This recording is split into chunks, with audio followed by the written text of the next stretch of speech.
CPIM സമ്മേളനങ്ങൾ നടന്നുകൊണ്ടിരിക്കുന്ന സമയമാണ് ഇത്. ആലപ്പുഴ ജില്ലാ സമ്മേളനത്തിൽ വളരെ പ്രത്യേകത നിറഞ്ഞ ഒരു വിമർശനമുണ്ടായി. പല സമ്മേളനങ്ങളിലും CPIMന്റെ ആഭ്യന്തര പ്രശ്നങ്ങളെക്കുറിച്ചുള്ള ചർച്ചകളാണ് നടക്കുന്നതെങ്കിൽ പോലും ഇവിടെ തങ്ങളുടെ ഏറ്റവും പ്രധാനപ്പെട്ട ഘടകകക്ഷിയായ CPIക്കെതിരെയാണ് വിമർശനം ഉയർന്നിരിക്കുന്നത്. ഡി ബിനോയ് ചേരുകയാണ് ആ വിമർശനത്തിന്റെ വിവരങ്ങൾ പങ്കുവയ്ക്കുന്നതിന് വേണ്ടി. ഡി ബിനോയ്, CPIക്കെതിരെ CPIM ആലപ്പുഴ ജില്ലാ സമ്മേളനത്തിൽ വിമർശനം ഉയർന്നു എന്ന വാർത്ത കേൾക്കുമ്പോൾ തന്നെ സ്വാഭാവികമായിട്ടും രാഷ്ട്രീയ ബോധ്യമുള്ളവർക്ക് ആ വിമർശനം എന്ന് പറയുന്നത് CPI സമീപകാലങ്ങളിലൊക്കെ CPIMന് ദോഷകരം എന്ന് CPIMന് തോന്നുന്ന രീതിയിലുള്ള പല വിമർശനങ്ങൾ നടത്തുകയുണ്ടായിട്ടുണ്ട്. ADGP MR അജിത് കുമാറിൻ്റെ RSS ബന്ധത്തെക്കുറിച്ചുള്ള കാര്യങ്ങളിലാകട്ടെ, പൂരം കലക്കലിലാകട്ടെ, പലതും CPI എന്ന് പറയുന്നത് മുന്നണിക്ക് ഉപരിയായി നിൽക്കുന്ന ഒരു വിപ്ലവ പാർട്ടിയുടെ പ്രതിച്ഛായയിലേക്ക് തങ്ങളെ സ്വയം പ്രതിഷ്ഠിക്കാൻ വേണ്ടി നിൽക്കുന്നു എന്നൊക്കെ തോന്നിപ്പിക്കുന്ന രീതിയിൽ CPIMന്റെ അകത്ത് നിൽക്കുന്നവർക്ക് വിമർശനം ഉയരുകയും ചെയ്തിരുന്നു. ആ രീതിയിലുള്ള വിമർശനങ്ങളാണോ ഈ CPIM ആലപ്പുഴ ജില്ലാ സമ്മേളനത്തിൽ ഉയർന്നു വന്നിട്ടുള്ളത്? തീർച്ചയായും അങ്ങനെ തന്നെ പറയാം. തൃശ്ശൂരിൽ സമീപകാലത്തുണ്ടായ സംഭവ വികാസങ്ങൾ, പ്രത്യേകിച്ച് പൂരം കലക്കൽ, ഒപ്പം അവിടെ പാർട്ടിക്ക് CPIക്കുണ്ടായ പരാജയം, ഇതെല്ലാം ഉൾക്കൊണ്ടുകൊണ്ട് CPIMനെതിരെ നടത്തിയ പരാമർശങ്ങൾ ഉൾക്കൊണ്ടുകൊണ്ടാണ് പ്രതിനിധികൾ ചിലർ CPIക്കെതിരെ വലിയ തരത്തിലുള്ള ആരോപണങ്ങൾ ഉന്നയിച്ചത്. അതിൽ എടുത്തു പറയുന്ന കാര്യം ഇങ്ങനെയാണ്: CPIMന്റെ തണലിൽ വളരുകയും പിന്നീട് വിജയിച്ചതിന് ശേഷം പ്രതിസന്ധി ഘട്ടങ്ങളിൽ CPIMനെ തള്ളിപ്പറയുന്ന ഒരു നിലപാടാണ് CPI സ്വീകരിക്കുകയും ചെയ്യുന്നത്. ഇത് അംഗീകരിക്കാൻ കഴിയില്ല. മറ്റൊരു കാര്യം, ജനങ്ങളുമായി നേരിട്ട് ഇടപഴകുന്ന വകുപ്പുകളാണ് CPI മന്ത്രിമാർക്കുള്ളത്. ഈ വകുപ്പുകളുടെ പരാതികൾ ചൂണ്ടിക്കാണിക്കുമ്പോൾ ആ പരാതികൾ പരിഹരിക്കുന്ന തരത്തിലൊരു നീക്കം CPI നേതാക്കളുടെ ഭാഗത്തു നിന്നോ അല്ലെങ്കിൽ CPI മന്ത്രിമാരുടെ ഭാഗത്തു നിന്നോ ഉണ്ടാകുന്നില്ല എന്ന തരത്തിലുള്ള വിമർശനമാണ് ഈ ആലപ്പുഴ പാർട്ടി ജില്ലാ സമ്മേളനത്തിൽ ഉയർന്നു വന്നിട്ടുള്ളത്. ഒപ്പം പ്രതിഭ MLA ആകട്ടെ മാധ്യമങ്ങൾക്കെതിരെയാണ് വലിയ തരത്തിൽ വിമർശനം ഉന്നയിച്ചിരിക്കുന്നത്. പലപ്പോഴായി മാധ്യമങ്ങളിൽ വരുന്ന വാർത്ത പാർട്ടിക്ക് നിരക്കാത്ത തരത്തിലും ഒപ്പം പല ഘട്ടങ്ങളിലും വളച്ചൊടിക്കുന്ന തരത്തിലുമുള്ള വാർത്തകളാണ് പലപ്പോഴും മാധ്യമങ്ങൾ പുറത്തുവിടുന്നത്. ഇതിനെ തോൽപ്പിക്കുന്ന തരത്തിൽ നമ്മളുടെ എന്ന് പറഞ്ഞാൽ CPIM പ്രസ്ഥാനത്തിന്റെ മാധ്യമങ്ങൾ കൂടി തയ്യാറെടുക്കണം എന്ന ഒരു കാര്യം കൂടി അവർ മുന്നോട്ട് വെച്ചു. എന്നാൽ തന്നെയും വലിയ തരത്തിലുള്ള വിമർശനങ്ങളാണ് ഇപ്പോൾ ആലപ്പുഴയിൽ നടന്നു വരുന്ന പാർട്ടി ജില്ലാ സമ്മേളനത്തിൽ നേതൃത്വത്തിനെതിരെയും സംസ്ഥാന നേതൃത്വത്തിനെതിരെയും കേന്ദ്ര നേതൃത്വത്തിനെതിരെയും ഒക്കെ തന്നെ ഉയർന്നുകൊണ്ടിരിക്കുന്നത്. പ്രത്യേകിച്ചും സമീപകാലത്തെ രാഷ്ട്രീയ സാഹചര്യം കൂടി മനസ്സിലാക്കിക്കൊണ്ടാണ്. പ്രത്യേകിച്ചും ആലപ്പുഴ ജില്ലയിൽ നിലനിൽക്കുന്ന ചില പ്രത്യേക രാഷ്ട്രീയ സാഹചര്യങ്ങളുണ്ട്. കായംകുളം ഉൾപ്പെടെയുള്ള മേഖലകളിൽ പാർട്ടിക്ക് അനുകൂലമല്ല സാഹചര്യങ്ങൾ. അതുകൊണ്ട് തന്നെയാണ് അവിടെ നിന്ന് പങ്കെടുത്ത പല പ്രതിനിധികളും പാർട്ടിക്ക് എതിരെ, സംസ്ഥാന ജില്ലാ ഘടകങ്ങൾക്കെതിരെ വലിയ തരത്തിൽ കഴിഞ്ഞ ദിവസങ്ങളിലൊക്കെ തന്നെ വിമർശനം ഉന്നയിച്ചത്. അവരെടുത്തു പറയുന്ന പ്രധാനപ്പെട്ട കാര്യം, പ്രതിസന്ധി ഘട്ടങ്ങളിൽ നിലനിൽക്കേണ്ട അല്ലെങ്കിൽ ഒത്തുനിൽക്കേണ്ട ഒരു പല സാഹചര്യങ്ങളും ഉണ്ടായിരുന്നു. ആ ഘട്ടങ്ങളിലൊക്കെ തന്നെ പാർട്ടിയിൽ പലപ്പോഴും വിയോജിച്ച് നിൽക്കുന്ന നേതാക്കന്മാരെ കാണാൻ ഇടയായി. അതുകൊണ്ട് തന്നെയാണ് BJPക്ക് അനുകൂലമായ ഒരു സാഹചര്യം ആലപ്പുഴയിൽ ഉണ്ടാവുകയും മാത്രവുമല്ല പാർലമെന്റ് തെരഞ്ഞെടുപ്പിൽ വലിയ തരത്തിലുള്ള ഒരു മുന്നേറ്റം കാഴ്ചവെക്കാൻ BJPക്ക് കഴിയുകയും ചെയ്ത്. ഇത്തരം സാധ്യതകളൊക്കെ മനസ്സിലാക്കിക്കൊണ്ട് ഒറ്റക്കെട്ടായി പ്രവർത്തിക്കാൻ പാർട്ടി സംസ്ഥാന നേതൃത്വം മുന്നോട്ട് വരണം എന്ന തലത്തിലാണ് പാർട്ടി പ്രതിനിധി സമ്മേളന ചർച്ചയിൽ ഓരോ പ്രതിനിധികളും മുന്നോട്ട് കൊണ്ടുവരുന്നത്. പ്രത്യേകിച്ചും പാർട്ടി ജില്ലാ നേതൃത്വത്തിന്റെ ഭാഗത്തുണ്ടായ ചില വീഴ്ചകൾ കൂടി എടുത്തു കാണിച്ച് പറയുന്നുണ്ട്.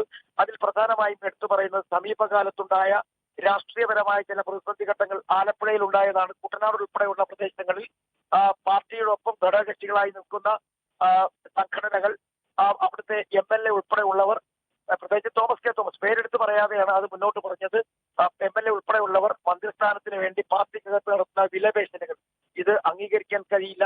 ഒരു പക്ഷേ ഇത് ജില്ലാ നേതൃത്വമോ സംസ്ഥാന നേതൃത്വമോ ഇടപെട്ടുകൊണ്ട് ഈ പ്രശ്നങ്ങൾ പരിഹരിക്കുന്നതിന് ആവശ്യമായ നടപടി സ്വീകരിക്കണമായിരുന്നു. പലപ്പോഴും ഇത്തരത്തിലുള്ള പ്രതിസന്ധി ഘട്ടങ്ങളിൽ അത് വലിയ തരത്തിലുള്ള മാധ്യമ വാർത്തകളായി മാറപ്പെടുന്നു.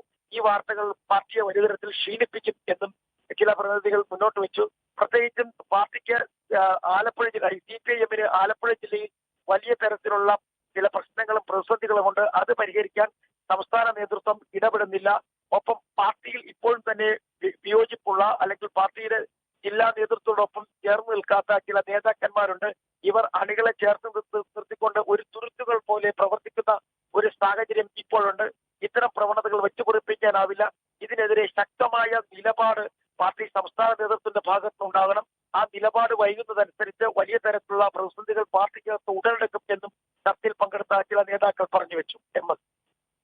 ഡി ബിനോയ്, CPI കൈയാളുന്ന വകുപ്പുകളുടെ പ്രവർത്തനത്തിന്റെ വൈകല്യത്തിന്റെ പേരിൽ സംസ്ഥാന സർക്കാർ മൊത്തത്തിൽ ആ വൈകല്യത്തിന്റെ ഇരകളായി മാറുന്നു എന്ന് പറയുന്ന ആരോപണം ഗുരുതരമായിട്ട് ബാധിക്കുന്നതാണ്. ഇങ്ങനെ ഒന്നും ഞങ്ങളുടെ സമ്മേളനത്തിൽ പറഞ്ഞിട്ടില്ല എന്ന് പുറമേക്ക് പറഞ്ഞാൽ പോലും ഇങ്ങനെ ഒരു ആരോപണം ഉയർന്നല്ലോ. CPIയുടെ വകുപ്പുകൾ കൈയാളുന്ന മന്ത്രിമാരുടെ പ്രവർത്തനം മോശമാണ്, അതിൻ്റെ പഴി കേൾക്കേണ്ടി വരുന്നത് സർക്കാർ മൊത്തത്തിലാണ് എന്നുള്ള ഒരു ചോദ്യം ഈ സമ്മേളനത്തിന് ശേഷം പുറത്തിറങ്ങിയിട്ട് CPI നേതാക്കളോട് ചോദിക്കുമ്പോൾ അവർക്ക് അതിൽ പ്രതികരിക്കേണ്ടി വരും. പ്രതികരിക്കുമ്പോൾ സ്വാഭാവികമായിട്ട് അത് മുന്നണി ബന്ധങ്ങളെ ബാധിക്കുന്ന രീതിയിൽ മാറുകയും ചെയ്യും. ആ രീതിയിൽ അതിനൊരു പ്രത്യാഘാത സാധ്യതയുണ്ടോ? പാർട്ടിക്കകത്ത് സ്വാഭാവികമായും ജില്ലാ സമ്മേളനങ്ങളിൽ ഇത്തരത്തിലുള്ള ആരോപണങ്ങൾ ഉയർന്നു വരുന്ന ഒരു സാഹചര്യമുണ്ട്. അതായത് പ്രത്യേകിച്ചും കാരണം റവന്യൂ പോലുള്ള വകുപ്പുകൾ, കൃഷി പോലുള്ള വകുപ്പുകളൊക്കെ കൈവശം വെച്ചിരിക്കുന്നത് CPIയുടെ മന്ത്രിമാരാണ്. ഇവർ ജനങ്ങളുമായി നേരിട്ട് പ്രവർത്തിക്കേണ്ടവരാണ്. പക്ഷേ ഇവരുടെ വകുപ്പുകളിലെ പ്രവർത്തനം കാര്യക്ഷമമല്ല എന്നൊരു ചൂണ്ടിക്കാട്ടലായിട്ടായിരിക്കും ഒരു പക്ഷേ CPMനെ ഇത് ഉൾക്കൊണ്ടുകൊണ്ട് അതിന് മറുപടി പറയാൻ തയ്യാറെടുക്കുക. അങ്ങനെ ഒരു പക്ഷേ അത് വലിയ ചർച്ചയായി പോകാതെ തന്നെ മുന്നോട്ട് പോകും. കാരണം CPM ഭരിക്കുന്ന വകുപ്പുകൾക്കെതിരെയും രൂക്ഷമായ വിമർശനം ഉണ്ടായിരുന്നു. പ്രത്യേകിച്ചും ആഭ്യന്തര വകുപ്പിനെതിരെയും ആരോഗ്യ വകുപ്പിനെതിരെയും. ആരോഗ്യ വകുപ്പിൽ കിട്ടുന്ന പരാതികൾ അല്ലെങ്കിൽ പ്രശ്നങ്ങൾ പരിഹരിക്കുന്നതിന് കൃത്യമായ തലത്തിൽ ഒരു നടപടി പലപ്പോഴും ഉണ്ടാകുന്നില്ല എന്ന വലിയ ആരോപണം നേരത്തെ തന്നെ ഉന്നയിച്ചിരുന്നു. അത് അത്തരത്തിൽ തന്നെ ഒരു ആരോപണം ആയിട്ട് മാത്രമേ ഇതിനെയും കണക്കാക്കുകയുള്ളൂ. എന്തായാലും ഇന്ന് വൈകുന്നേരത്തായിരിക്കും ഈ പ്രതിനിധികൾ ഉന്നയിക്കുന്ന ആരോപണങ്ങൾക്ക് സംസ്ഥാന സെക്രട്ടറി മറുപടി നൽകുക. എം.എസ്. എപ്പോഴും പ്രതിപക്ഷ നേതാവ് VD സതീഷിനേക്കാളും അല്ലെങ്കിൽ നേരത്തെ തന്നെ പ്രതിപക്ഷ നേതാവായിരുന്ന രമേശ് ചെന്നിത്തലയെക്കാളും ഒക്കെ അവരവരുടെയൊക്കെ കാലഘട്ടങ്ങളിൽ അവരെക്കാൾ നല്ല പ്രതിപക്ഷമായിട്ട് ഇവിടെ പ്രവർത്തിച്ചത് CPI ആണ് എന്ന് പറയാവുന്ന രീതിയിൽ ഒരു വിമർശനമോ അഭിനന്ദനമോ CPIക്ക് നേരിടേണ്ടി വന്നിട്ടുണ്ട്. അതുകൂടി ഈ ജില്ലാ സമ്മേളനത്തിൽ പരോക്ഷമായിട്ട് സൂചിപ്പിക്കപ്പെട്ടിട്ടുണ്ടാവുമോ?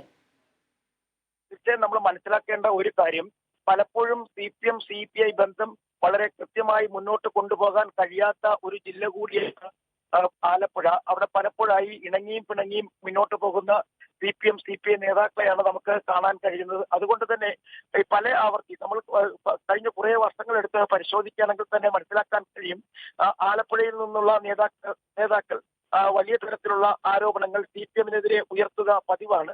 അത് ജില്ലാ തലത്തിലാണെങ്കിൽ തന്നെയും സംസ്ഥാന തലത്തിലാണെങ്കിലും ഇതും അത്തരത്തിൽ ഒരു ആരോപണത്തിന് ഒരു പ്രത്യാക്രമണം എന്ന ഇതിനെ കാണാൻ കഴിയും. കാരണം കഴിഞ്ഞ കുറെ നാളുകളായി CPI നേതാക്കന്മാരുടെ ഭാഗത്തു നിന്നും സംസ്ഥാന സർക്കാരിനെതിരെ ഉയർന്നു വന്നിട്ടുള്ള പല ആരോപണങ്ങൾക്കും എതിരെയുള്ള നിലപാടാണ് CPI നേതാക്കൾ തന്നെ സ്വീകരിച്ചിട്ടുള്ളത്. അത്തരത്തിലുള്ള വലിയ വിമർശനങ്ങളും പലതരത്തിൽ ഉണ്ടായിട്ടുണ്ട്. പ്രത്യേകിച്ചും CPIയുടെ സംസ്ഥാന സെക്രട്ടറി ആയാലും അസിസ്റ്റന്റ് സെക്രട്ടറിയുടെ ഭാഗത്തായാലും ഒക്കെ തന്നെ CPMന്റെ ചില നിലപാടുകളെ അംഗീകരിക്കാൻ കഴിയില്ല എന്ന തരത്തിലേക്കൊക്കെ ഉയർന്നു വന്നിട്ടുണ്ട്. അത് ഒരു പരിധിവരെ ജില്ലയിൽ CPI ബന്ധത്തെ ബാധിക്കുകയും ചെയ്തിട്ടുണ്ട്. നിലവിലെ സാഹചര്യത്തിൽ പല സ്ഥലങ്ങളിലും CPI ബന്ധം അത്ര ശോഭനമല്ല. പ്രത്യേകിച്ച് ചില പഞ്ചായത്തുകളിലൊക്കെ തന്നെ CPM വിട്ട് CPIയിലേക്ക് ആളുകൾ ചേക്കേറുന്ന ഒരു സാഹചര്യം കൂടിയുണ്ട്. ഇതെല്ലാം കണക്കിലെടുത്തുകൊണ്ടായിരിക്കാം ഒരു പക്ഷേ ചില പ്രതിനിധികളെങ്കിലും വലിയ കടുപ്പമേറിയ ഭാഷയിൽ CPIയിലെ നേതാക്കന്മാർ CPMനെതിരെ CPMിലെ ചില നേതാക്കന്മാർ CPI മന്ത്രിമാർക്കെതിരെ രൂക്ഷമായ ഭാഷയിൽ ഇത്തരത്തിൽ വിമർശനം ഉന്നയിച്ചെന്ന് വേണം നമുക്ക് കണക്കാക്കാൻ. CPIM ആലപ്പുഴ ജില്ലാ സമ്മേളനത്തിൽ CPIക്ക് നേരെ ഉയർന്ന വിമർശനത്തെ വിലയിരുത്തുകയായിരുന്നു ഞങ്ങളുടെ സ്പെഷ്യൽ കറസ്പോണ്ടന്റ് D ബിനോയ്. CPIMന്റെ തണലിൽ വളർന്ന് ഇപ്പോൾ തള്ളിപ്പറയുന്നത് ഉചിതമാണോ എന്നുള്ള ചോദ്യം ചെയ്യൽ CPIM ആലപ്പുഴ ജില്ലാ സമ്മേളനത്തിൽ CPIക്കെതിരെ ഉയർന്നു. CPI കൈയാളുന്ന വകുപ്പുകളുടെ പ്രവർത്തനത്തിന്റെ വൈകല്യത്തിന്റെ പേരിൽ സർക്കാരാകെ പഴി കേൾക്കുകയാണ് എന്ന തരത്തിലുള്ള വിമർശനങ്ങളും ഉയർന്നിരുന്നു. അതിന്റെ പശ്ചാത്തലത്തിൽ ആ വാർത്തയെ വിശകലനം ചെയ്യുകയായിരുന്നു തിരുവനന്തപുരത്ത് നിന്ന് D ബിനോയ്.